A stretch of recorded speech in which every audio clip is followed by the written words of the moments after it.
하나님 말씀 보시겠습니다. 하나님 말씀은 시편 16편 5절부터 6절까지 보시겠습니다. 하나님 말씀은 시편 16편입니다. 5절과 6절 말씀, 구약성경 812페이지입니다. 구약성경 812페이지 시편 16편 5절과 6절 말씀 제가 읽겠습니다. 여호와는 나의 산업과 나의 잔의 소득이시니 나의 분깃을 지키시나이다. 내게 줄로 재어준 구역은 아름다운 곳에 있으며 나의 기업이 실로 아름답도다. 아멘. 이 시간은 우리 기독교 강요 3권 25장 최후의 부활에 관한 부분입니다. 우리 오늘 10절부터 12절까지 보시도록 하시겠습니다. 영원한 복락과 영원한 형벌의 상태라고 하는 부분을 살펴보도록 하겠습니다. 영원한 복락과 영원한 형벌의 상태. 기독교 강요 3권이 이제 오늘 이것은 이제 끝나게 됩니다. 이제 다음 주에 이제 기독교 강요 4권을 이제 접하게 되는데, 다음 주에는 우리가 교회론을 살펴보게 됩니다. 기독교가 무엇인가에 관해서 우리가 좀 명확하게 이해해야 될 필요성이 많이 있습니다. 기독교의 영광은 구별됨에 있습니다. 근데 어떻게 구별되느냐, 그 부분이 굉장히 중요한 부분입니다. 어떻게 보면 기독교는 세상과 정반대입니다. 양태는 비슷한데 그 양태를 추구하는 방식이 굉장히 달라요. 그러니까 예를 든다면 이렇지 않습니까? 세상은 구원을 어떻게 해요? 행위로 구원을 받는다고 한다면 우리는 구원받은 자에게 행위가 나온다는 개념입니다. 행위는 구원의 증거이지 구원의 수단이 아닙니다. 그러니까 여러분, 우리가 기독교를 왜 그토록 이해하기 힘든가? 머리는, 여러분들이 아마 설교를 들으면서 하면 그런 생각을 하게 될 겁니다. 머리로는 이해가 돼요. 근데 뭐로 이해가 안 되냐 하면 본능으로는 이해가 안 돼요. 그러니까 삶 속에서 실천이 안 되는 이유가 무엇이냐면 기독교를 머리로 알지 기독교를 몸으로 알고 있지 않기 때문에 그런 거예요. 그러니까 우리는 말로는 구원은 믿음으로 받는다고 하지만 삶 속에서 날마다 실천할 때는 어떻게 하냐면 행위로 구원을 추구하려 하죠. 그게 이제 뭐로 나타나냐면 기도가 먼저 앞서지 않고 행동이 먼저 앞서는 것이, 그것이 주로 나타나는 방식입니다. 조지 뮬러가 그런 얘기 하지 않습니까? 기도보다 앞서지 말자, 하나님보다 앞서지 말자, 성령님보다 앞서지 말자. 이게 여러분, 조지 뮬러의 이 구호는요, 굉장히 단순한 구호 같은데 굉장히 심오한 구호입니다. 하나님의 주권을 인정한다는 얘기이고, 그리고 나의 무능함을 인정한다는 얘기입니다. 여러분, 우리가 구원과 관련해서 우리는 구원이 무엇인가를 잘 인식을 해야만 합니다. 구원이 무엇인가? 구원은 이제는 하나님이 나의 주권자 되심을 인정하고 이제는 내가 앞서지 않는다는 얘기입니다. 신앙은 어디서부터 시작되냐면 하나님께 항복을 받는 것에서부터 시작됩니다. 근데 우리는 하나님께 항복하지 않고 구원받는 방법이 있을 거라고 생각을 합니다. 우리는 예수를 믿는다고 하지만 예전하고 아무것도 달라진 것이 없습니다. 그런데 우리는 구원을 받았다고 얘기합니다. 또는 우리는 그렇게 구원을 받을 수 있다고 생각하고 또한 그렇게 구원을 받을 수 있다고 가르치는 것을 우리는 원합니다. 그것이 이제 소위 세상 종교죠. 그런데 우리는 그런 종교를 원합니다. 우리는 내가 영광을 얻을 수 있는 종교, 또는 내 주권이 인정되어지는 종교를 원합니다. 그것이 사람들로 하여금 악하게 만드는 원인으로 작용합니다. 여러분, 기독교 신앙은요, 마태복음 9장을 보게 되면 내 죄가 사함을 받았느니라, 또는 내가 구원을 받았느니라 라고 하는 이런 표현이 나오는 장면이 아주 많이 나오는 장면이 바로 9장입니다. 근데 9장에서 여러분 어떤 장면이 나오느냐? 9장에서 어떤 사람이 구원을 받았다라고 얘기하냐면, 첫 번째 9장의 처음 부분에 나오는 사건이 뭐냐면 중풍병자를 친구들이 데려다가 지붕을 뜯어가지고 중풍병자를 내려주는 사건입니다. 근데 여러분 거기서 좀 납득이 안 되는 부분이 있어요. 중풍병자를 끄집어내서 지붕을 뜯어다가 거기서 내려줌으로써 그 사람이 치료를 받았습니다. 근데 여러분, 그런 사건에서 그 사람이 지금 내가 죄인이라는 걸 자각해서 온 게 아니죠. 지금 그 사람은요, 치료받기 위해서 온 사람이에요. 근데 예수님이 뭐라고 말씀하시냐면, 내 믿음이 너를 구원하였느니라 그렇게 얘기하고 있질 않아요. 뭐라고 얘기하시죠? 내 죄가 사함을 받았느니라. 여러분, 이거하고 죄사함하고 무슨 관계죠? 우리는 칼빈주의 5대 교리 중에 하나, 가장 첫 번째 나오는 것이 뭐죠? 인간의 전적 타락 교리. 나는 전적으로 타락했다. 이거 인정하기 전에는 우리 구원 못 받거든요. 내가 죄인이라는 것을 인정하기 전에는 우리는 구원 못 받아요. 근데 문제는 뭐냐면 이 중풍병자는요, 죄인이라는 걸 인정한 것이 아니에요. 뭘 인정한 거죠? Total inability. 내가 전적으로 무능하다는 걸 인정한 거예요. 이게 근데 같이 간다는 얘기예요, 이게요. 그래서 칼빈주의 5대 강령의 가장 첫 번째, Total depravity, Total inability가 하나의 교리로 묶여 있어요. 내가 내 힘으로 나를 구원할 수 있다는 것을 내가 부정하기 전에는 나는 구원이 없어요. 그러니까 여러분, 어떤 한 사람이 구원을 받기 전까지 하나님께서는 그를 어디까지 내려놓냐 하면 완전히 바닥까지 내려놓고 그 다음에 항복하고 난 다음에야 비로소 어떻게 해요? 예수님께 구원을 요청을 해요. 누구든지 주의 이름을 부르는 자는 구원 얻으리라. 그 주의 이름 부른다는 얘기가 무슨 얘기죠? 여러분 구약에서 그 표현이요. 오로지 주님에게만 구원이 있음을 인정하는 사람, 그 사람만이 구원을 받는다는 얘기예요. 근데 문제는 뭐냐 하면 오늘날 기독교가 이걸 인정하지 않고서도 구원받을 수 있는 방법이 있다고 가르치고 있다는 것이 이게 문제인 거예요. 여러분, 우리가 주의 이름을 부름으로 우리가 구원을 받았다라고 하는 걸 우리가 뭐로 입증할 수 있죠?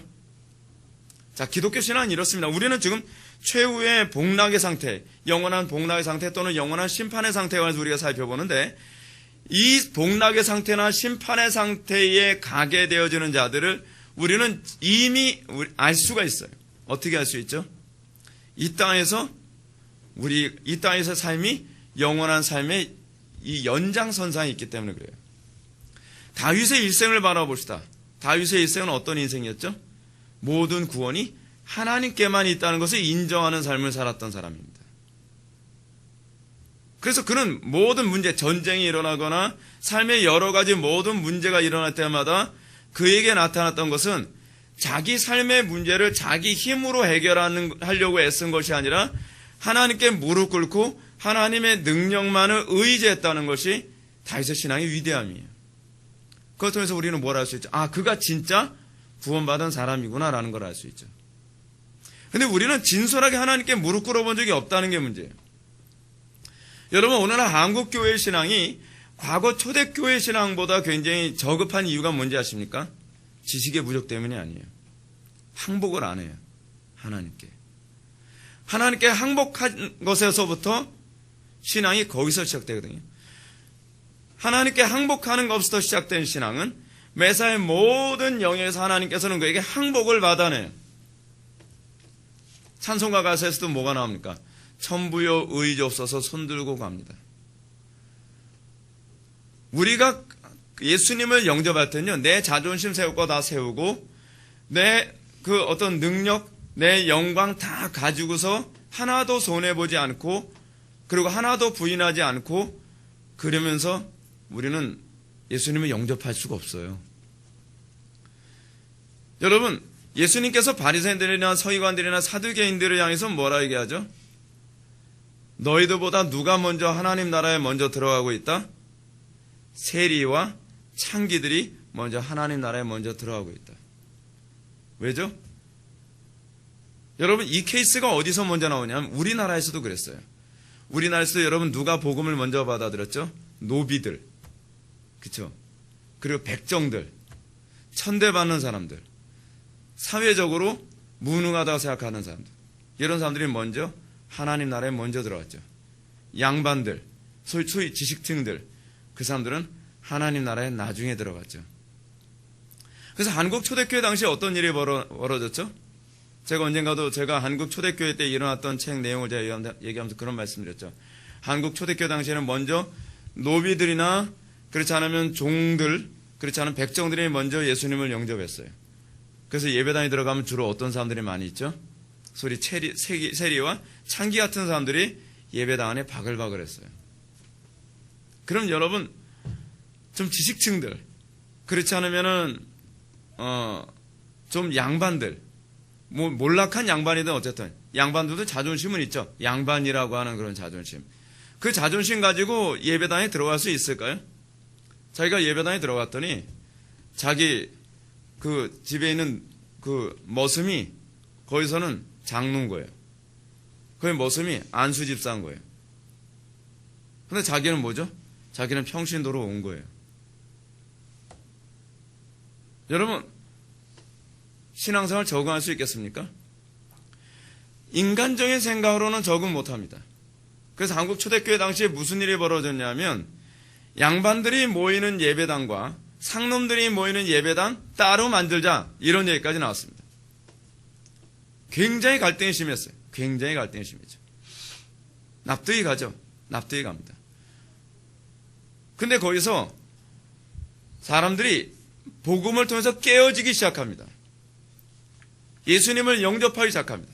양반들이 그냥 어떤 새로운 종교가 있어서 그 새로운 종교를 알아보기 위해 교회에 왔던 사람이 복음을 통해서 깨어지니까 뭐라고 얘기하냐면 내가 우리 집의 노비를 섬기겠나이다 라고 바뀐다는 거예요. 그래서 어떻게 됐냐? 제가 그 사람 이름 제가 까먹었는데, 오래돼서. 자기 집의 노비가 신학을 공부하니까 그 노비를 위해서 주인이 학자금을 대주고, 그 나중에는 그 사람이 예배당을 목회를 할 수 있도록 담임 목사님으로 세우고 그 교회 장로님이 됐다고 하는 그 사건이 교회사에 있습니다. 교회가 세상과 구별되고 교회가 세상보다 위대해 보일 수 있는 것은 어디서부터 시작하기 때문에 그래요? 십자가에서부터 시작하기 때문에 그래요. 자기 죽음에서부터. 자기 자존심이 죽고 자기 교만함, 자기 사회적 위치, 이게 죽고 뭐가 먼저 앞서는 거예요? 하나님의 영광이 먼저 앞서고, 하나님의 영광 위해서 내가 얼마든지 죽어질 수 있고, 하나님의 영광 위해서 내가 얼마든지 참을 수 있고, 하나님의 영광 위해서 내가 얼마든지 섬길 수 있는 그런 소위 십자가의 정신이 한국 초대교회를 지배했을 때 한국 초대교회는 위대했죠. 지금 오늘날 기독교는 위대하지 않죠. 오늘날 기독교의 문제는 무엇이냐면 소위 다른 복음, 다른 예수가 보편화되어 있다는 것이 문제입니다. 오늘날 기독교는 소위 자존심 있는 대로 다 지키고 내가 세상의 부귀와 명예와 성공을 다 이게 끌어안고서 얼마든지 구원받을 수 있다고 하는 그런 번영신학적인 그 종교가 보편화됐어요. 그것이 기정화되어 버렸어요. 그것이 마치 정설인 것처럼 되어버리고 말았어요. 그래서 만약에 나의 자존심과 나의 권리를 존중해주지 않는다고 한다면 잘못된 교회고 잘못된 복음인 것처럼 인식되어져 버리고 말았어요. 근데 하나님은 절대로 고집을 꺾지 않으세요. 하나님은 우리가 먼저 꺾일 때까지 우리에게 고난을 멈추질 않으세요. 하나님께서는 우리의 자존심이 완전히 바닥을 칠 때까지 하나님께서는 결코 우리의 연단을 멈추지 않으세요. 어느 시대든지 여러분, 존 버넌의 철로역전에서도 나왔던 것처럼 한 사람의 열심이 이렇게 쉽게 일어나지 않습니다. 자, 제가 아까 하던 얘기 다시 돌아갑시다. 마태복음 9장에 나오는 이 중풍병자. 예수님께서 뭐라고 말씀하십니까? 내 죄가 사함을 받았느니라. 여러분, 뭘 의미하는 거죠? 이제는 내 힘으로 나를 구원할 수 있다는 것을 포기합니다. 여러분, 오늘날 교회 안에서 일어나는, 그리고 오늘날 이 사회 안에서 일어나는, 오늘날 이 전 세계에서 일어나는 수많은 문제들이 다 어디서 일어나죠? 여러분, 왜 부부 간에서도 끊임없이 싸우는 거죠? 그리고 부모와 자녀 간에도 왜 끊임없이 싸우는 거죠? 그리고 왜 끊임없이 사회가 싸움의 연속이죠? 그 이유는 바로 내가 나를 구원할 수 있다고 하는 소위 자력 구원적 사상이 보편화되기 때문에 그렇습니다. 소위 오늘날 복지주의 운동은 기독교가 점점 쇠퇴하면서 나타나는 현상이죠. 이거 사회주의 운동입니다. 사회주의 운동. 이 사회주의 운동을 통해서 이제 하나님 없이도 우리의 구원을 누릴 수 있다고 하는 이런 것들이 점점 사람들을 잔인하게 만드는 것이죠. 사람들이 이제 광장으로 뛰어나옵니다. 내 힘으로 이제는 나를 구원하겠다라고 하는 하나의 구호로 사람들은 하나가 됩니다. 그러면서 스스로 구원을 추구하는 이런 것들이 사회를 잔인하게 만듭니다.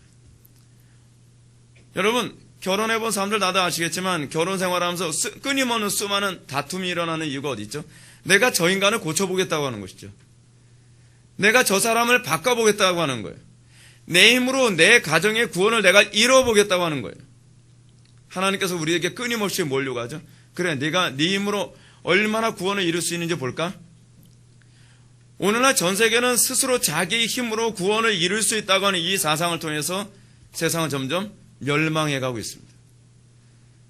저는 오늘날 우리나라 사회를 보면서, 아니 전 세계를 바라보면서 제가 느끼는 게 뭔지 아십니까? 어쩌면 사람들은 멸망할 수밖에 없는 방법만 선택하며 가고 있을까라는 것을 저는 경악을 합니다.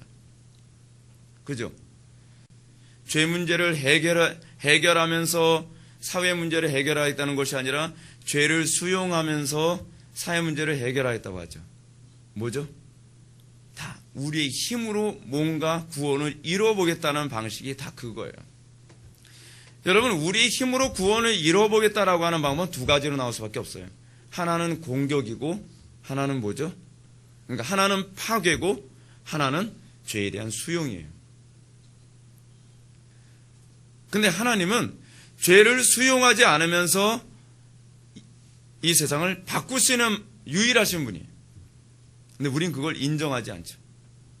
거기에서 믿음이 필요한 거예요. 우리는 그걸 믿지 않아요. 여러분, 12해 동안 혈우병 앓았던 여인에 관한 문제가 마태복음 9장에 나오는 또 사건입니다. 이 여인에 대해서 백그라운드를 마태가 뭐라고 소개합니까? 12년 동안 여러 의원들에게 고침을 받으려 했으나 치료받지 못하였다. 그죠? 그리고 나서 이제 마지막으로 누구를 붙잡는 거죠? 예수님만. 여러분, 어떻게 보면 이 12해 동안 혈우병 앓았던 이 여인에게 있어서 치료가 안 된 것은 가장 불쌍한 사람으로 보여질 수 있는 사건이죠. 근데 하나님께서는 그 질병을 통해서 그 여인에게 항복을 요구하고 계신 거예요. 여러분, 우리 스스로 우리가 구원할 수 있을 거라고 생각하는 것이 얼마나 독한지 아십니까? 우리는요, 마지막 끄트머리에 가더라도 우리는 하나님께 구원의 손을 뻗으려 하지 않아요. 이게 인간의 전적 타락의 모습이거든요. 어쨌든 내가 하나님 노릇 해보려고 끊임없이 애를 쓰는 거예요. 여러분들은 기도를 어떻게 해보셨습니까? 여러분들은 기도를 하면서 여러분 하나님과 씨름하는 기도가 여러분 뭐든지 아십니까?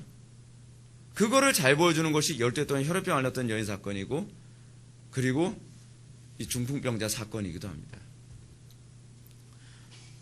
우리는 어떤 문제가 있으면 하나님을 한켠으로 일단 좀 치워놔버리고, 하나님 좀 가만히 있어봐요.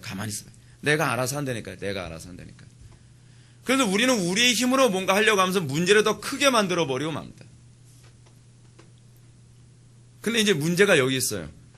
목사님, 저는 그렇게 죽기 살기로 기도하지 않아도 일이 척척 잘 풀리던데요? 이제 그 사람이 이제 하나님하고 점점 더 멀어지는 거예요. 그런 사람들은 제가 이렇게 얘기하는 걸 납득하지 못합니다. 납득할 수가 없죠. 그리고 정말 하나님하고 씨름하면서 하나님의 예수님의 그 옷자락만이라도 내가 만지면 내가 구원을 받으리라고 하는 그 절박함이라고 하는 이 세 글자의 단어를 이해 못합니다. 이 단어를 이해하기 위해서는요, 철저히 바닥을 쳐야만 그걸 알게 됩니다. 오늘날 한국교회 안에서 소위 기도로 씨름하여 하나님을 만난다라고 하는 그 개념을 여러분 사람들이 이해를 못하는 이유가 뭐냐면 풍요 때문이에요. 안락함 때문이에요. 과거 20세기 때, 저는 20세기에 살았으니까 이제 20세기라고 얘기하는데, 21세기에 살면서 20세기가 굉장히 오래된 옛날 같은데 별로 옛날도 아니거든요. 1900년대, 1800년대, 그 당시에. 목사님들 중에서 간증을 하시면 이렇게 간증하시는 분들이 있습니다. 목회를 하다가 너무 안 돼서 정말 미칠 것 같더라는 거예요. 그래서 그 목사님들이 정말 은혜 받았다고 하면서 간증하시는 목사님이에요. 그 목사님들이 이런 얘기합니다.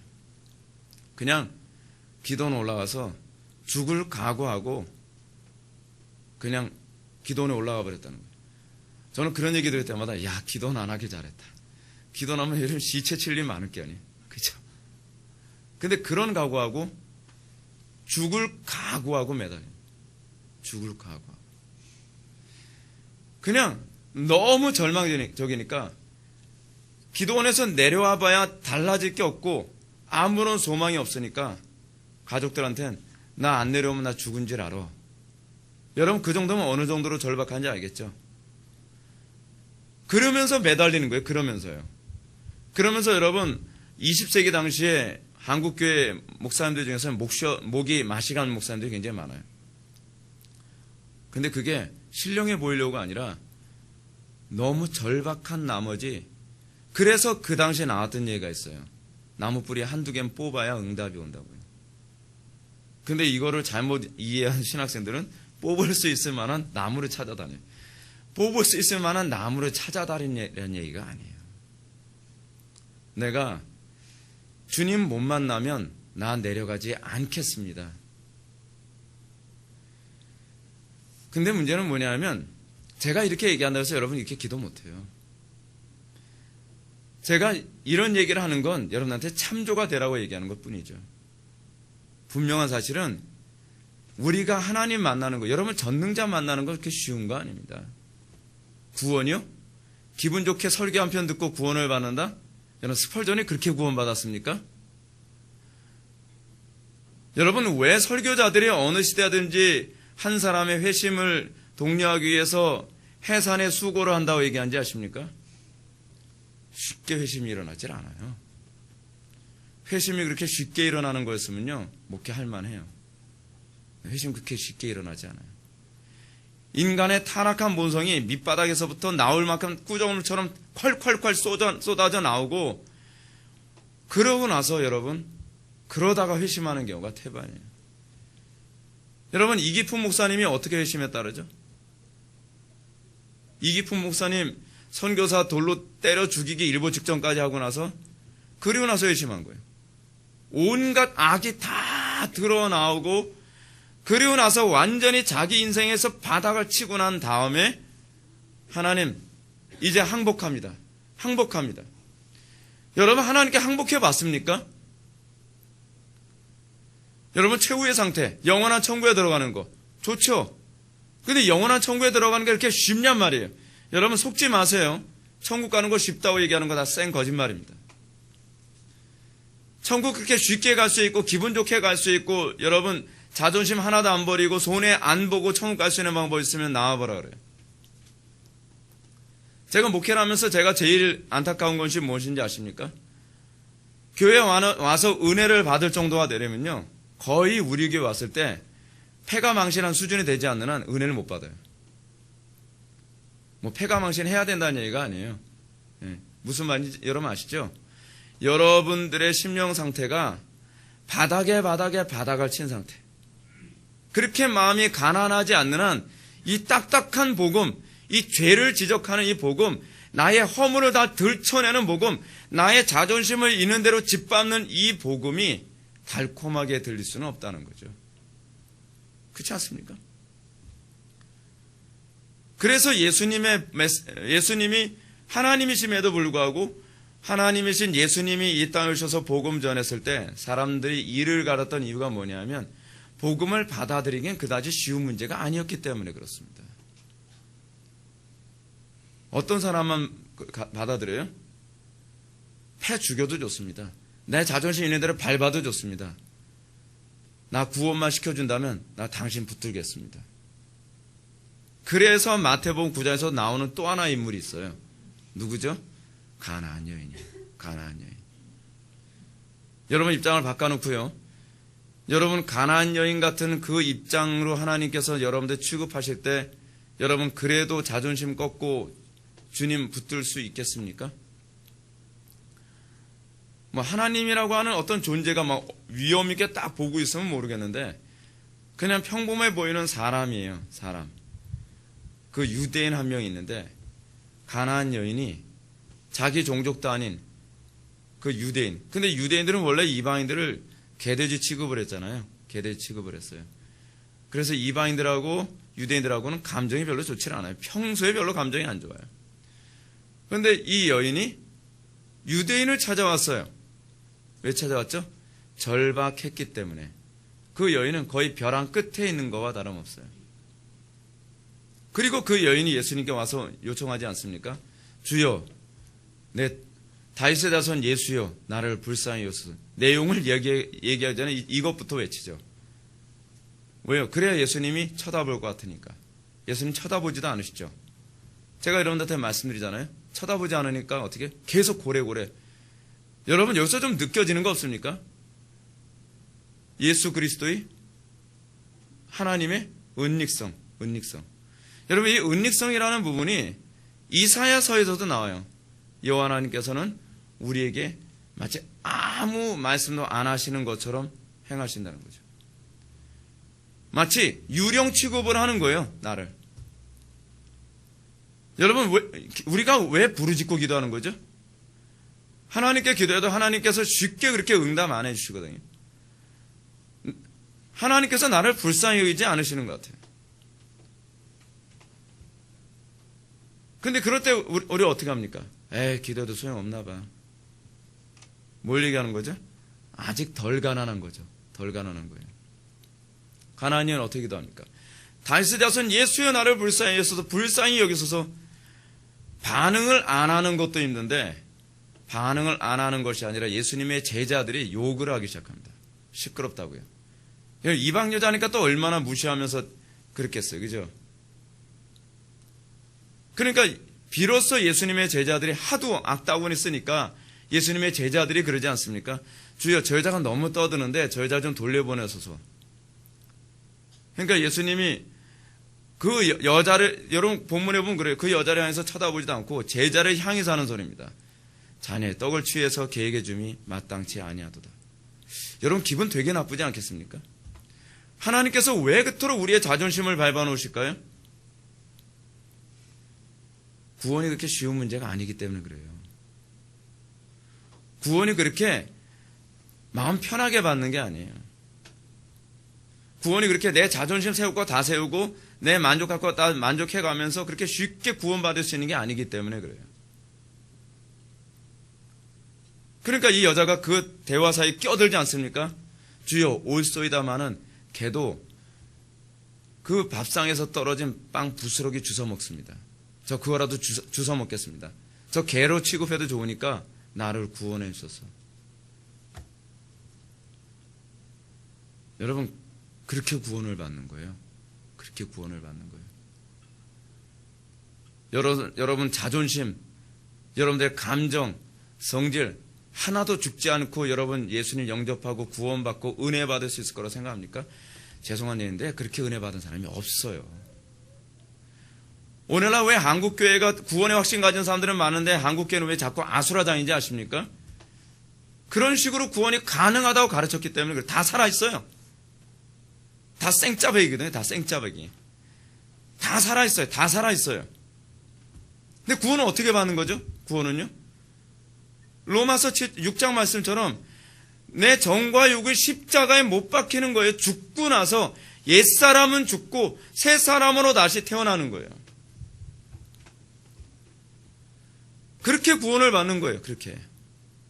이 땅에서 우리가 죽은 흔적이 없으면, 이 땅에서 복음 앞에서 내가 완전히 무릎을 꿇은, 내가 항복한 흔적이 없으면 사실은 영원한 천국이 여러분들 것이라고 생각해서는 곤란해요.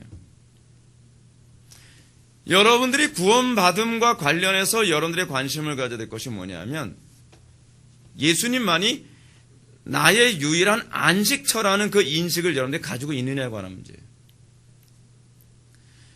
여러분들 예수님 안에 거하는 것을 여러분 가장 기쁨으로 여깁니까?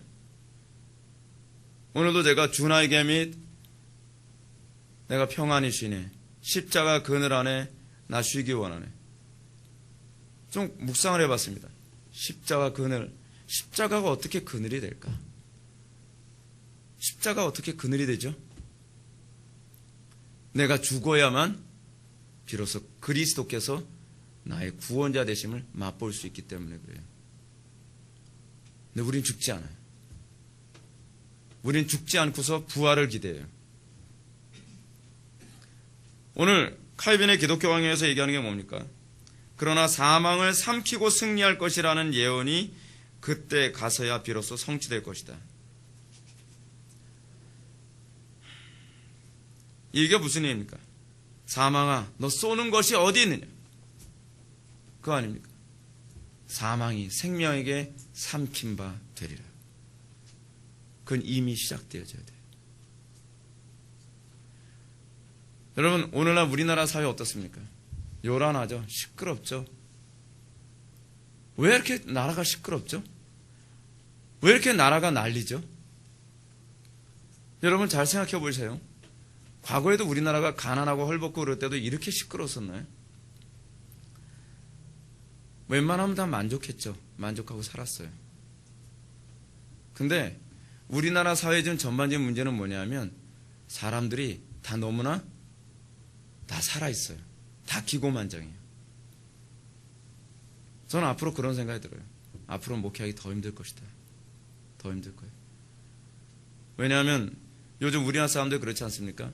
조금만 건드려도, 조금만 시끄러워도 참지 못하죠. 위층에서 조금만 따깍따깍 소리가 나도 아래층에서 흉기 들고 올라오는 시대 아닙니까? 그렇잖아요? 인권, 존중, 프라이버시, 이게 보편화되었죠. 물론 그래야죠. 그런데 여러분 이런 게 있습니다. 우리가 자기를 부인하는 그 마음 때문에 서로를 존중해줘서 생기는 인권과 나는 존중해줄 마음이 없는데 법적으로 내 욕심을 차리기 위해 법으로 그걸 제정해서 인권을 얘기하게 되면 정반대 현상이 생깁니다. 소위 선진국이라고 하는 기독교가 보편화된 나라에서는 알아서 서로가 인권을 존중해 주는 거예요. 근데 기독교가 보편화되지 않은 사람들은 소위 이것을 법제화해서 자기의 권리를 찾기 위한 차원에서의 이 인권이라는 개념이 나오는 거예요. 근데 문제는 교회 안에서 이것이 똑같이 나타나고 있다는 거죠. 그렇죠? 권리. 코넬리우스 반틸의 그 변증학 책에 대한 강의를 제가 듣는데 어떤 분이 이런 얘기를 합니다. 어떤 교수님이요. 기독교는 뭔가? 기독교란 자기 권리를 포기하고 자기가 헌금하면서 자기가 나오는 그 교회당에 모이는 것이 기독교인이라는 거예요. 이상하죠. 자기 권리를 포기하면서 자기가 헌금을 내면서 다녀요. 세상은 안 그렇죠. 세상은 내가 권리를 주장하고 내가 돈을 받죠. 그게 기독교예요. 그게 기독교. 기독교가 무엇인지에 관한 개념이 안 잡혔으면 여러분들은 기독교를 다시 정리하셔야 됩니다. 앞으로 우리는 점점 더 험악한 시대에 살게 될 것입니다. 교회가 점점 더 십자가 앞에서 자기의 정과요 십자가를 못 박는다고 하는 이 교리를 외치기를 싫어한다면, 그리고 교인들이 그것을 이해하지 못한다고 한다면 교회 안에서는 끊임없이 주장하는 것 때문에 고통을 당하게 될 것입니다. 교회는 주장하는 곳이 아니라 포기하는 곳입니다. 십자가는 그거를 의미합니다. 근데 그것이 바로 죽음이에요. 그게 바로 십자가예요. 그 죽음을 맛보고 천부여 의지없어서 손 들고 갑니다. 내가 완전히 하나님 앞에서 항복을 하고 난 다음에 그 다음에 십자가의 그늘을 맛보게 되는 거죠. 그러면서 부활을 경험하게 되는 거예요. 그러면서 비로소 하나님께서 주시는 위로가 무엇인지를 알게 되는 겁니다. 이 땅에서 우리가 그 경험을 해본 사람이 부활하는 거예요. 부활에 참여하는 거예요.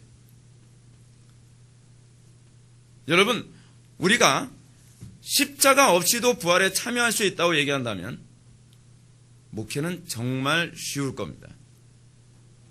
그런데 그것은 다른 복음, 다른 예수임에 틀림이 없습니다. 저는 이런 생각을 합니다. 제가 이 목회를 언제까지 이렇게 해낼 수 있을까라고 하는 것에 관해서 저도 굉장히 많이 고민을 많이 합니다. 언제까지 해낼 수 있을까? 근데 분명한 사실은 십자가를 외치는 것을 포기하면 그 다음서부터 교회는 점점 더 지옥이 돼가고 말 것입니다. 우리가 내 자신을 부인하는 것에서부터 시작되지 않으면 끊임없이 교회는 서로의 요구를 채워주지 않는 것으로 인해서 힘들어하게 될 거라는 것이죠. 북한에 있는 기독교는 좀 어떻습니까? 북한에 있는 기독교는 그 죽음 가운데서 예수님을 영접한 사람들의 모임이기 때문에 거기는 천국 같죠. 지옥 속의 천국입니다. 그런데 오늘날 기독교는 천국 속의 지옥이에요. 아이러니하죠. 아이러니해요. 우리는 점점 더 풍요로워지는데 우리는 점점 더 이기적이고 우리는 점점 더 자기에게 충실하죠. 그래서 우리는 구원을 확신하고 있죠. 근데 그것은 성경적인 아무런 근거가 없어요.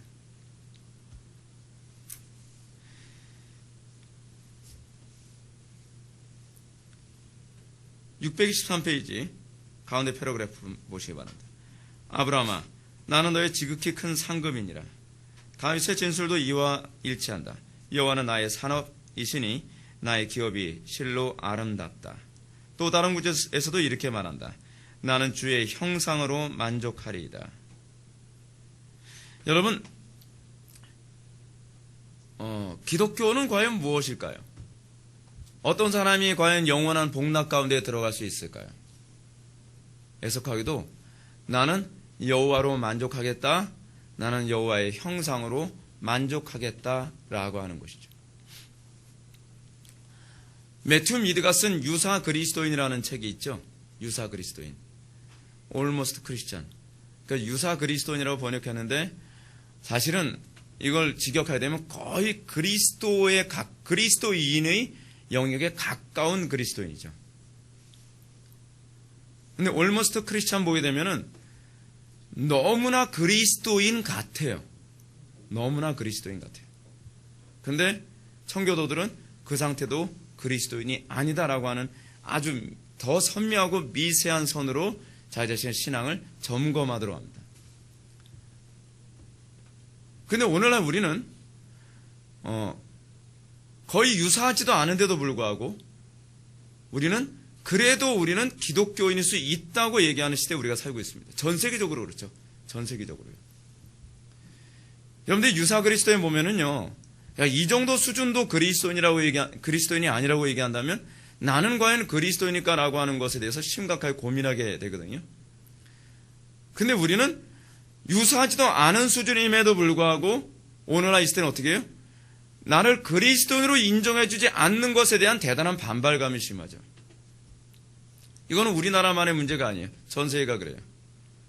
미국 같은 경우에도요, 1년에 한두 번밖에 예배당에 안 가지만 11조 차곡차곡 내고 즐길 거 다 즐기고 죄질 거 다 짓고 음란하게 살고 음란하게 살면서도 나는 기독교인이다라고 생각하는 사람이 전체 인구의 한 60% 된대요. 거의 유사하지도 않은 사람들이. 그게 오늘날 이 시대의 트렌드이기도 합니다. 여러분, 우린요, 어찌하든지 성경 앞에서 더 정교해져야만 합니다. 영원한 복락이 목표다. 여러분들은 인생에서 여러분 신앙생활에 있어서 무엇이 여러분들의 목표입니까? 여러분 가정생활, 사회생활 또는 교회생활하면서 여러분들이 자기를 부인하게 만드는 원동력을 어디서 찾습니까? 지금 기독교 강의에서 칼빈은 주의 형상에 참여하는 것이 우리 인생의 목표이라는 거죠. 그리고 영원한 천국에 가는 것에 대한 궁극적인 목표와 기쁨이 무엇이냐면 내가 그 영원한 하나님의 형상에 참여하는 것이고 내가 그리스도와 연합하는 것이 기쁜데 그리스도와 동행하는 것이 기쁜데 그 그리스도와 동행하는 것에 이제 완성으로 갈 것이기 때문에 우리가 영원한 천국을 기뻐하는 거예요. 여러분들은 그리스도와 동행하는 것, 그리스도와 한 몸을 이루는 것을 거기서 여러분은 위로를 얻습니까? 그리고 그래서 우리가 날마다 그걸 추구하게 되나요? 우리가 세상의 것을 얼마나 위로를 얻죠? 우리는 세상의 것에 너무나 위로웠고 세상의 것이 너무 즐거워서 또는 우리는 이렇죠. 우리는 내 잘난 맛에 살죠. 인생을 살아가면서 우리의 기쁨이 거기서 많이 오거든요. 내 잘난 맛, 내가 성공하는 맛, 내가 남들한테 우상화되어지고 박수와 갈채를 받고 좋은 평가를 듣는 것. 그것이 우리가 이 땅에서 누리는 위로 아닙니까? 근데 성경의 위로는 그렇지가 않아요. 성경의 위로는요. 성경에서 가르치는 위로는 뭐죠? 우리가 그리스도를 따르는 것이, 그의 말씀대로 사는 것이, 몇시 천대 십자가는 제가 지고 가오리니 라고 하는 것처럼 그 가운데서도 내가 굽히지 않고 주의 뜻대로 살아가고 있다는 것을 확인하며 거기서 우리는 위로를 얻는 거죠. 그리고 영원한 천국에 가서 내가 주님과 비로소 완전한 동행이 이루어지는 것을 기뻐하는 것이죠. 근데 우리는 주님과 동행하는 것에 별로 기쁨을 누리지 않죠. 우리는 돈과 동행하는 것, 명예와 동행하는 것, 쾌락과 동행하는 것이 기쁨이고 하나님은 굉장히 거창스럽죠. 그렇죠? 하나님의 말씀은 굉장히 거슬리죠. 왜냐하면 내가 그것과 동행하는 것을 다 방해하는 방해꾼처럼 여겨지니까요. 그 상태에서는 사실은 영원한 복락을 기대해서는 안 됩니다. 우리가 영원한 천국의 소망을 둔다는 얘기는 이미 시작된 예수 그리스도와의 동행의 완성 때문에 우리는 영원한 천국에 대한 소망을 두는 것입니다. 우리가 거기에 소망을 이상하게 둔다면, 천국에서 더 많은 쾌락과 더 많은 향락을 누릴 거라고 생각한다면, 마치 이슬람처럼, 마치 천주교처럼, 그것 때문에 천국을 여러분들이 기대한다면 여러분들은 천국을 기대하는 이유와 목적이 잘못된 거죠. 천국을 기대하는 이유는 거기에 그리스도가 있기 때문에, 그곳이 그리스도와 완전한 연합이기 때문에 그래요. 이 땅에서 내 성질대로, 내 마음대로, 내 욕구대로 살 거 다 살아가면서 여러분 영원한 천국을 기대한다는 것은 모순이죠. 모순이에요. 624페이지 첫 번째 패러그래프 보실까요? 위에서 아마 한 7번째 줄 될 것 같습니다. 우리는 다음과 같은 성경의 가르침을 논란의 여지가 없는 분명한 사실로 받아들여야 한다. 곧 하나님께서 그의 은사들을 세상의 성도들에게 다양하게 나눠주시고 그들에게 서로 다르게 빛을 비추어 주시듯이 하나님께서 그 자신의 선물들로 면류관을 씌워주실 그 하늘의 영광도 모두 동등하지 않을 것이라는 사실 말이다. 이게 이제 무슨 얘기냐면 제가 다른 번역으로 좀 읽어드릴게요. 잘 들어보세요. 성경은 하나님께서 이 세상에 있는 성도들에게 여러 가지 다른 선물을 나눠주실 때 모든 성도에게 똑같이 빛을 비추지 않는 것과 같이 하늘에서 가장 좋은 선물을 주실 때에도 그 영광의 정도가 똑같지 않으리라고 가르친다. 무슨 얘기죠? 여러분 우리가 천국에 간다 할지라도요, 영원한 천국에 딱 들어가도요, 영광의 빛은 다를 거라는 겁니다. 구원은 은혜로 받지만 하나님께서는 그럼에도 불구하고 이 땅에서 우리가 그리스도를 위하여 고난받고 수고하고 애쓰고 핍박받고 어려움 당한 것을 모른 채 하진 않으실 거라는 거죠. 생각해 보십시오. 우리는 간혹가다 이런 얘기를 많이 듣습니다. 예수 믿으라 그러면 전 지금 젊어서요. 나중에 늙어서 그때 예수 믿을게요. 우리는 그런 얘기 많이 듣지 않습니까? 이 땅에서 누릴 거다 누리고. 여러분 그런 사람들하고 천국에 가서 똑같이 취급된다면 하나님이 어떤 하나님이에요? 한평 강도 죽기 전에 요행처럼 예수님 옆에 붙어가지고서 막 턱걸이로 구원받지 않았습니까? 똑같지 않을 거라는 거예요. 똑같지 않을 거라는 거예요. 여러분 우리같이 이렇게 신앙생활 하다가 천국 가는 사람하고 손양원 목사님처럼 그렇게 막 문둥병자의 발에서 고름을 빨아주고 막 핍박당하고 고문당하고 그렇게 비참하게 세상 떠난 손양원 목사님하고 영광의 빛이 같을 거라고 생각하는 도둑놈 심보죠. 우리는요 이 땅에서 그리스도의 영광 위에서 산 만큼 영원한 천국에 들어가서 영광의 빛 또한 다를 것이라고 생각이 듭니다. 이 땅에서 우리가 멸시 천대를 받아서 찢기고 고통받고 괴로웠고 처참하고 멸시도 받고 천대도 받을지 모르나 영원한 천국에서는 그 영광의 빛이 훨씬 위대하겠죠. 그래서 우리는 거기서 또 그런 소망을 가지고 이 땅에서 우리가 위로를 받는 겁니다. 하나님께서 왜 그런 걸 주시는가? 그건 우리에게 위로하시기 위한 거예요. 위로하시기 위한 거예요. 그래서 여러분 마지막 패러그래프 보시게 되면 누구든지 성경을 면밀하게 공부해보면 성경이 신자들에게 영생을 약속할 뿐 아니라 각 개인에게 특별한 상급, 이 보상을 약속하신다는 사실을 깨달을 것이다 라고 얘기합니다. 영생이 뭐죠? 여러분 영생? 영생이 뭐라 그랬죠? 영원히 사는 거 아니라 그랬죠? 영생은 뭐예요? 그리스도와 연합한 삶, 하나님의 말씀에 부합하여 준행하며 사는 삶. 그래서 여러분 우리가 중생하게 됐다는 것을 우리가 어떻게 한다 그랬죠? 예수님을 영접하고 나서 순종되어지지 않던 말씀에 순종되어지고, 그죠? 내가 하나님의 말씀을 따를 수 없었는데 따르게 되죠. 소위 항복되어지는 거죠. 항복되어지는 거예요. 그래서 삭개오에게 그랬잖아요. 삭개오가 주의 말씀에 순종하며 내가 남에게 토색한 것에 있으면 내가 4배로 갚겠다. 그리고 내 재산의 반을 잘라서 이웃과 나누겠다.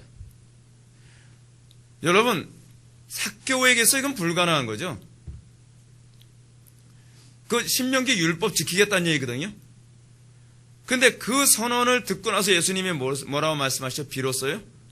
이도 아브라함의 자손이라. 영생이 그에게 나타나는 거죠.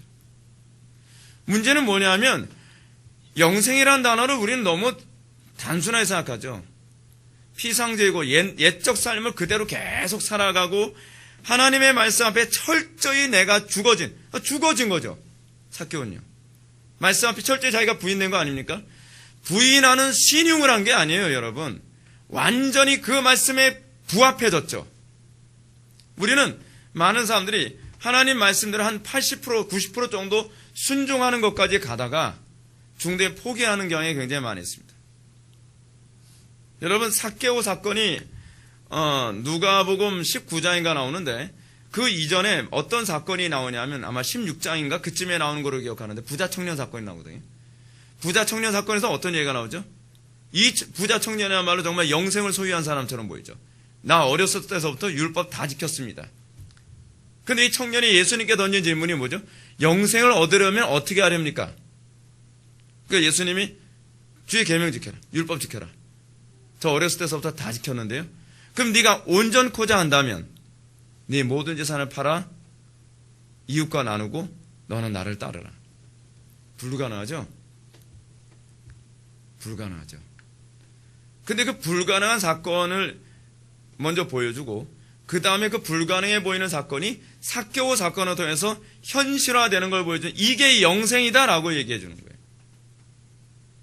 내 의지, 하나님을 의지하지 않고 내 의지로 할 수 있는 도덕성과 윤리도덕 그런 어떤 종교적인 성취 그걸 영생이라고 얘기하면 곤란해요. 아주 지독한 사람들은요. 바리새인들처럼 지독한 사람들은 정말 하나님께 무릎 꿇고 매달리지 않고서도요. 윤리도덕 잘 지키는 사람들이 많아요. 여러분, 바울이 그랬잖아요, 바울이. 율법에 의하면 나는 흠이 없는 자로다. 그리고 열심으로 따지면 누구에도 뒤지지 않는다. 근데 바울은 그 당시에 영생을 소유한 사람이 아니었어요. 근데 이 부자 청년과 대조되어 여러분 보여주는 또 다른 사람이 있었죠. 삭개오. 그에게 있어서는 의지의 결과가 아니에요. 은혜의 결과예요.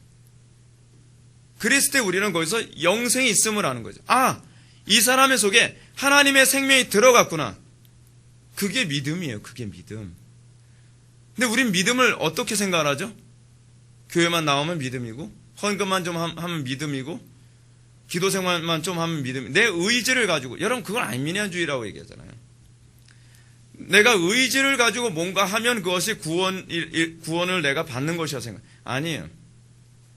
구원은 이제 내가 주의 계명대로 사는 것이 즐거워지고 내가 나를 만족하기 위해 윤리도덕을 지키는 삶이 아니라 내가 하나님을 만족하게 하기 위하여 윤리도덕을 지키는 삶을 살아가는 것. 그게 구원이에요. 그게 영생이에요. 그게 영생을 얻는 믿음이에요. 우리에게서 그 사건이 일어났고 그 사건이 지속적으로 여러분들을 인도하는지 여러분 점검해 봐야 돼요. 그것 때문에 여러분 고난 겪습니까? 그것 때문에 여러분 핍박 받습니까?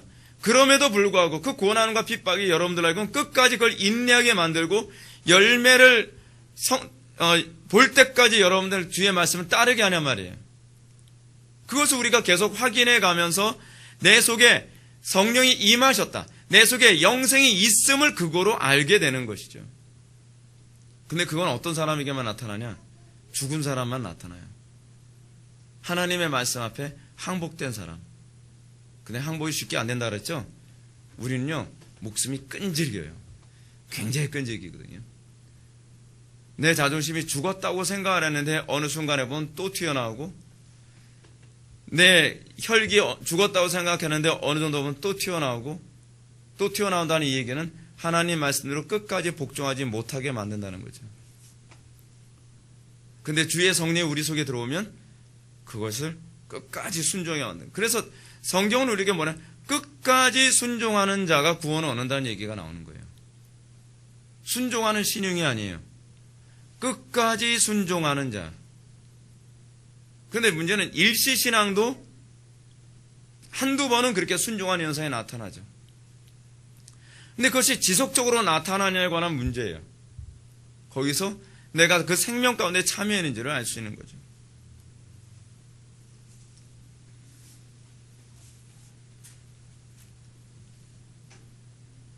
우리가 이 마지막 부분 한번 봅시다. 624페이지 맨 마지막 두 번째 줄. 간단히 말해서 그리스도께서 이 세상에 와서 여러 가지 다양한 은사들을 주셔서 그의 몸의 영광을 드러내시고 또한 점점 그 영광을 증대시키듯이 하늘에서도 그 영광을 그렇게 완성시키실 것이다. 이게 무슨 얘기냐면 다른 번역을 읽어드릴게요.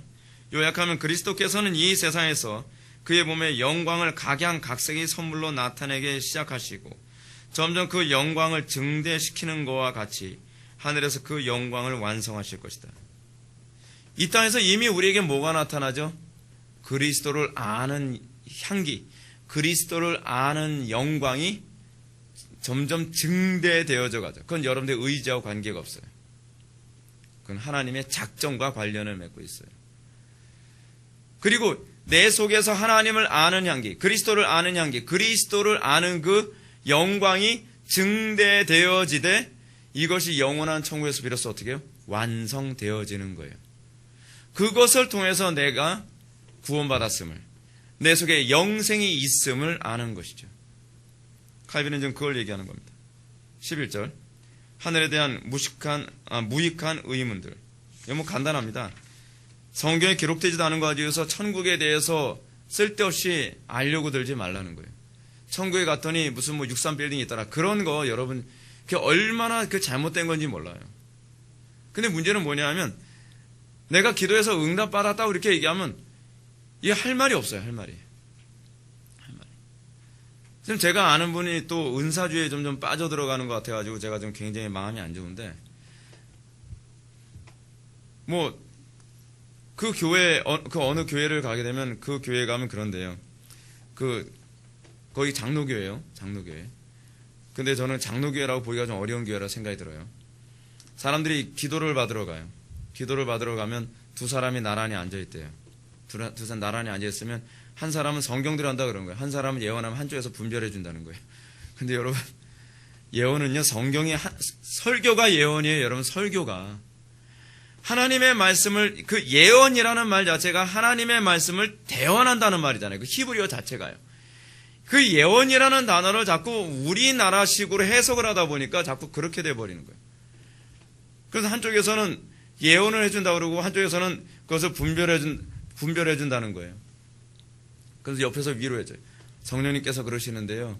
하나님께서 그 마음 위로하신대요. 그럼 막 울어요. 막. 감동되니까. 잘 될 거라고 그럽니다. 뭐 어쩌고 뭔지. 아주 애매모호하게 예언을 하죠. 그러면서 예언 잊어먹을까봐 스마트폰에 녹음해서 그걸 또 준대요. 근데 여러분, 이런 게 있어요. 그렇게 하면 장사 잘 돼요. 희한하게요. 성경은 기록된 하나님의 말씀인데도 성경을 그렇게 천대시하는 사람들이 희한하게 예언기도 받으러 가면 예언기도 하는 사람의 권위 앞에서는 부들부들 떨어요. 그 예언은 성경보다 더 권위 있는 것처럼 그거 앞에서는 절절 맨단 말이에요. 신앙이 아니죠. 신앙이 아니에요. 믿음은 무엇인가? 기록된 하나님의 말씀에서 더하거나 감하지 않는 것이 믿음이에요. 여러분, 아무리 예언 기도하는 사람이요, 내가 입신해서 갔다 와봤더니 천국에 누가 계시더라. 천국에 갔더니 거기에 모 목사님 안 계시더라. 내가 천국에 가봤더니 누구 아버님 안 계시더라. 여러분, 그런 거 여러분 미혹되지 마세요. 나 지옥에 갔더니 거기 김일성이 앉아있더라. 그런 거 여러분 미혹되지 마세요. 물론 천국에 있을 거라고 저도 생각하진 않아요. 뻔한 얘기하는 건 뻔한 얘기. 근데 많은 사람들이 거기에 현혹이 돼요. 어떤 사람이 여러분 유명한 일화 아닙니까? 자기가 입신해가지고서 천국 갔더니 자기가 아는 어떤 정말 경건하게 신앙생활 잘하는 분이라고 생각했던 분이 개털모자 쓰고 있더라고요. 천국엔요, 면류관이 그게 면류관이 아니에요. 무슨 개털모자 성경에도 없는 얘기죠. 근데 신기하게 그거는요, 삽시간에 알려져요. 그럼 어떤 분 왔더니, 어떤 성도님 집이 63빌딩처럼 높더라. 요한이슬리가 63빌딩에 살더라. 다 유물론적으로 해석을 하는 거죠.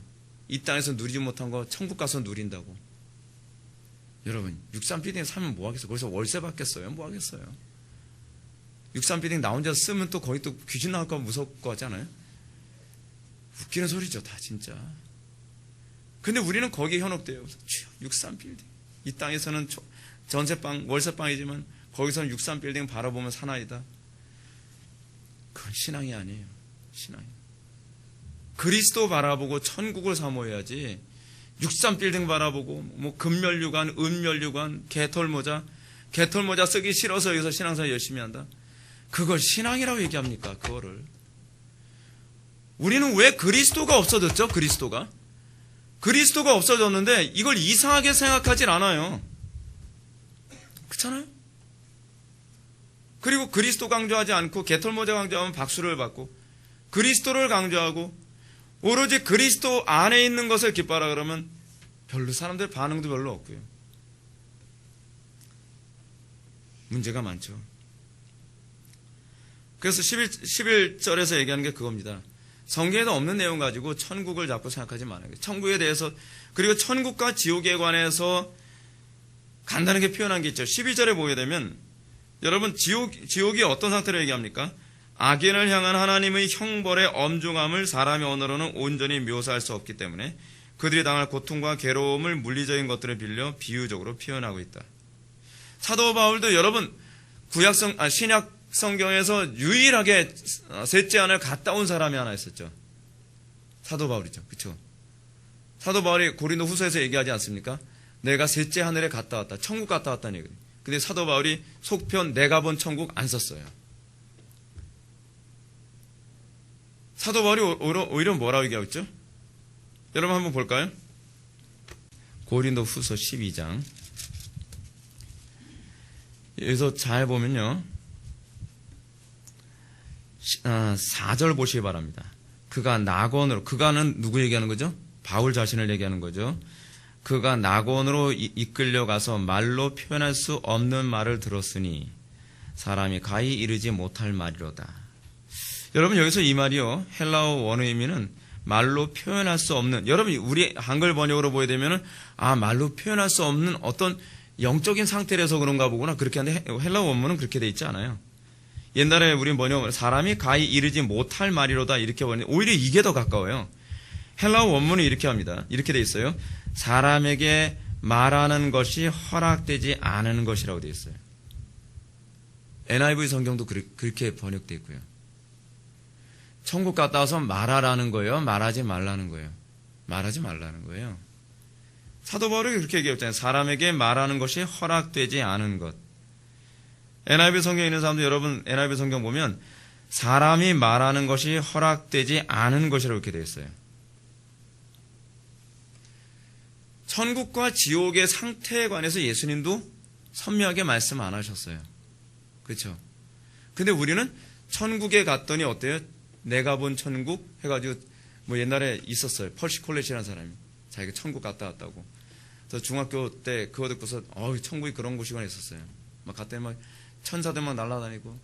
전에 그 영화에서 보니까 로빈 윌리엄스가 그 뭐 주연을 했던 무슨 영화가 하나 있더라고요. 자기가 사랑하는 애인이 뭐 죽었는데 뭐 천국에 갔고 지옥에 갔고 뭐 그거 하는데 천사들이 막 다 날개 달려서, 천사 날개 없어요. 네. 성경에 보면 그룹들만 날개 있어요. 다 교통수단이 없이 다 날아다니는 그 슈퍼맨들만 다 모이는 곳이 아니에요. 우린 자꾸 그런 식으로 생각을 하죠. 자꾸요. 근데 여러분, 그런 거에 자꾸 현혹되면 안 돼요. 지금 여기서 보게 되면 천국과 지옥에 관해서 성경은 거의 묘사를 안 해요. 묘사를 하되 어떤 식으로 묘사하냐면 비유적으로 묘사하고 있다고 얘기하고 있어요. 그래서 칼빈은 뭐라 하냐면 어둠, 슬피 울며 이를 가는 것, 꺼지지 않는 불, 죽지 아니하며 갉아먹는 벌레. 뭐 그림이 나옵니까? 어두운데 불이 있어요. 이게 좀 연결됩니까? 불이 있으면 어둡나요? 근데 어둡고 불이 있는데 거기서 죽지 아니하며 갉아먹는 벌레가 있어요. 이게 연결이 안 되죠. 네. 무슨 얘기죠? 그러면요, 다 비유란 얘기예요. 거기에는 불이 있는데 불 속에서 벌레도 안 죽고 사람도 안 죽고, 그리고 불이 있어도 깜깜하고, 깜깜한데 어떻게 벌레가 보이죠? 갉아먹으니까, 감각 때문에. 불은 뜨거우니까.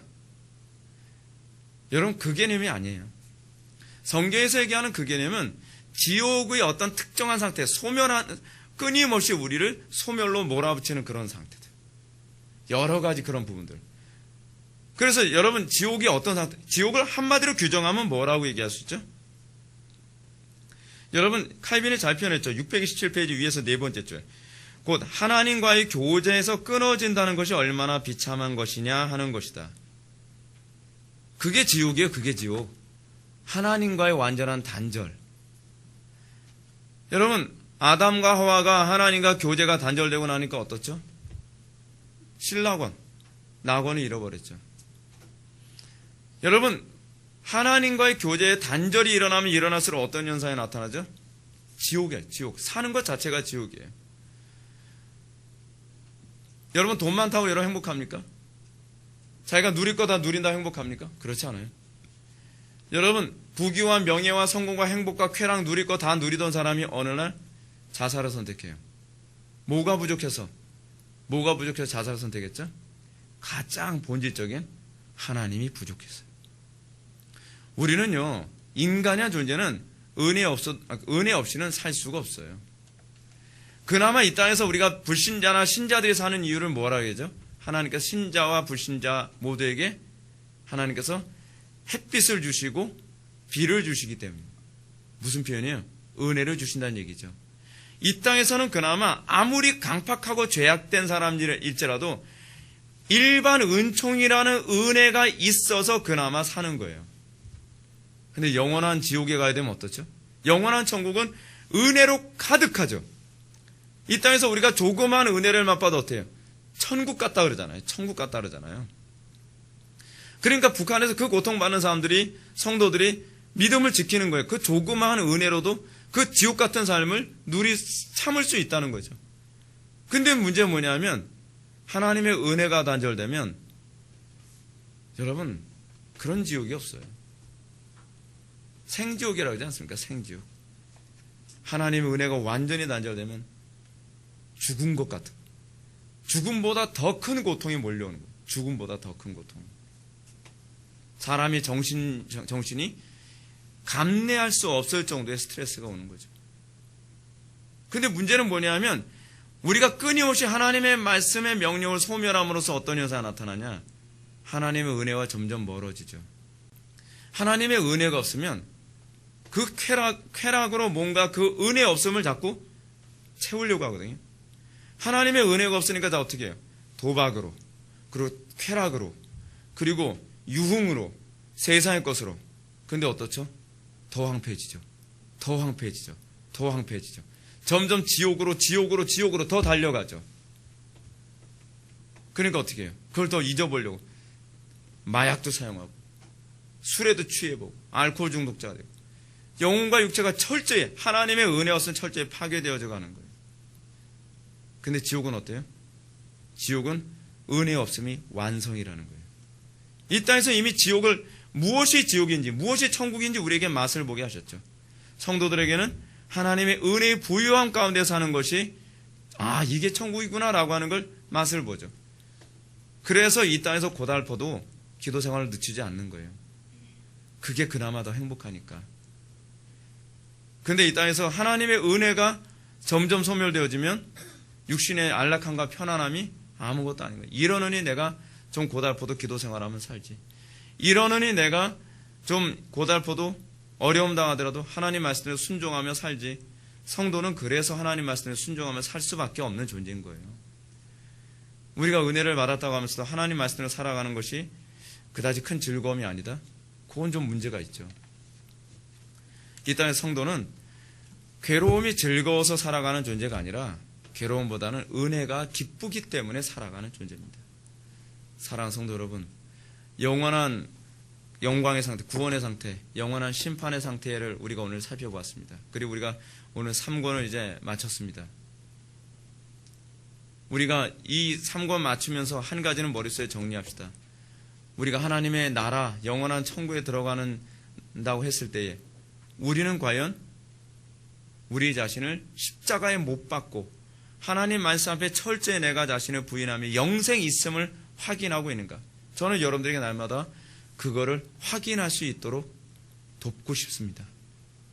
여러분들 괴롭게 하기 위해서가 아니라 여러분들을 그렇게 기회가 있을 때 여러분들을 점검하게 돕고 싶어요. 우리가 얼마나 오래 살지는 아무도 장담 못합니다. 지금 저는 누구보다 튼튼합니다 라고 하다가도 어느 날 문 밖에 나가자마자 죽었다고 하는 사람들도 흔히 있습니다. 사람의 인생은 한순간도 알 수 없습니다.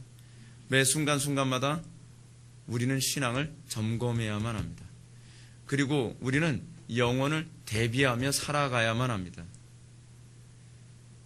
성도란 세상 사람들하고 어떻게 구별되냐 하면 영혼을 대비하며 현실을 희생하며 살아가는 존재입니다.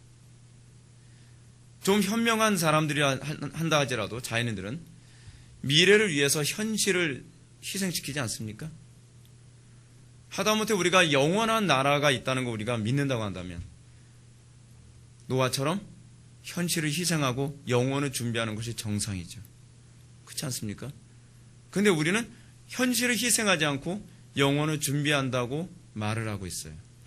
현실에서 누릴 것 다 누리면서 방주 짓는 일에 아무런 희생과 헌신과 노력을 기울이지 않으면서 나는 주님께서 120년 후에 물로써 이 세상을 진멸시킬 거라는 걸 난 믿어요 라고 아무리 얘기해봐야 그건 거짓말밖에 아니에요. 진짜 그걸 믿는다고 한다면 여러분들은 아브라함과 같은 태도를 견지할 수밖에 없습니다. 여러분들에게 그 믿음이 있는지 점검하시고 내가 주님과 지금 동행하며 내가 날마다 방주를 짓듯이 우리가 영원한 성전을 짓는 삶에 여러분들이 최선을 다하며 살아가는 저와 여러분들 되기를 주님의 이름으로 축원합니다. 다시 기도하시겠습니다. 사랑이 많으신 하나님, 우리가 영원한 심판과 영원한 구원을 우리가 묵상하면서 이 땅에서 성도가 날마다 자기를 부인하며 그리스도의 영광 위에 자기를 죽이며 살아가는 것이 얼마나 타당한지를 다시 한번 살펴보았습니다.